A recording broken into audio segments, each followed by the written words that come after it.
akan mempresentasikan materi tentang teknologi bahan alam dengan dosen pengampu Bapak Hari Ade Saputra MSI. Teknologi bahan alam adalah metode atau pendekatan ilmiah yang digunakan untuk mengekstraksi, memproses atau mengolah bahan alam menjadi produk bernilai guna tinggi. Yang pertama itu ada pemilihan bahan. Tujuan pemilihan teknologinya yaitu mengoptimalkan perolehan senyawa aktif, menjaga stabilitas dan kualitas bahan, meningkatkan efisiensi dan efektivitas proses, mendukung keberlanjutan dan keamanan lingkungan. Faktor penentu dalam pemilihan teknologi yang pertama itu ada sifat dan karakteristik bahan alam. Sifatnya itu ada termolabil atau tidak, peka terhadap panas, kemudian mudah teroksidasi, mudah larut atau tidak, bentuk fisiknya pada daun, kulit, akar, dan lain-lain. Yang kedua, jenis senyawa aktif yang diinginkan. Ada alkaloid, flavonoid, minyak aksiri, tanin, saponin, dan lain-lain. Pelarut dan metode harus sesuai dengan jenis senyawa. Yang ketiga, ada skala produksi dan ketersediaan teknologi. Skala laboratorium, UKM, atau industri besar, ketersediaan alat, dan biaya operasional. Yang keempat, ada aspek ekonomi dan lingkungan. Keuntungannya biaya rendah, efisien, limbah minimal, dan ramah lingkungan. Jenis teknologi pengolahan bahan alam itu ada 4.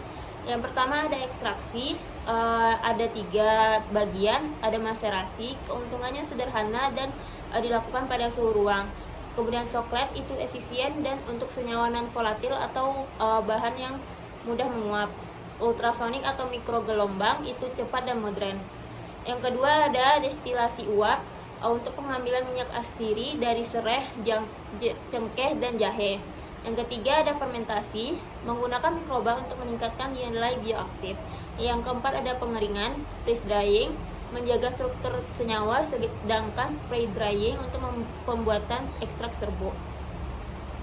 Yang selanjutnya ada penyiapan bahan. Berikut adalah beberapa tahapan umum dalam penyiapan bahan dalam konteks teknologi bahan alam.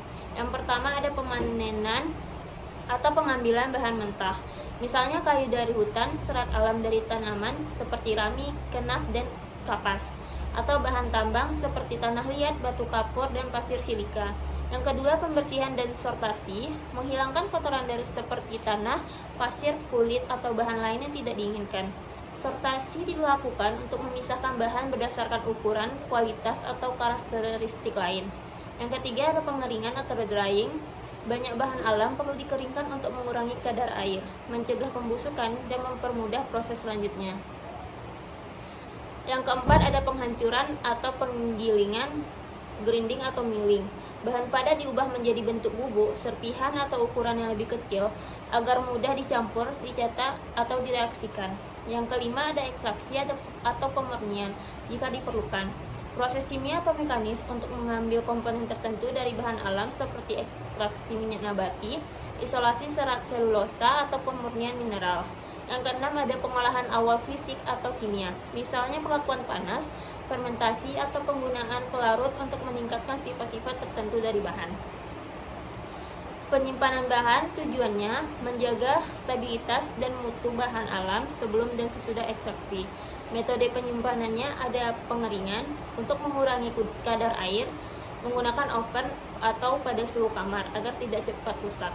Yang kedua ada penyimpanan simplisia pada wadah tertutup seperti gelas atau kaca, tempat kering sejuk dan terlindung cahaya. Untuk penyimpanan ekstrak itu pada suhu rendah atau lemari es, tambahan bahan pengawet alami jika diperlukan. Faktor yang mempengaruhi penyimpanan itu ada suhu dan kelembapan tinggi. Suhu dan kelembapan tinggi dapat memicu pertumbuhan jamur dan degradasi senyawa aktif. Yang kedua cahaya, beberapa senyawa mudah rusak akibat paparan UV. Yang ketiga wadah penyimpanan, gunakan bahan inert, kedap udara, dan cahaya. Lama penyimpanan, gunakan bahan sesuai batas waktu simpan optimal. Baik, sekian presentasi dari saya tentang materi teknologi bahan alam. Mohon maaf bila ada salah-salah kata. Wassalamualaikum warahmatullahi wabarakatuh.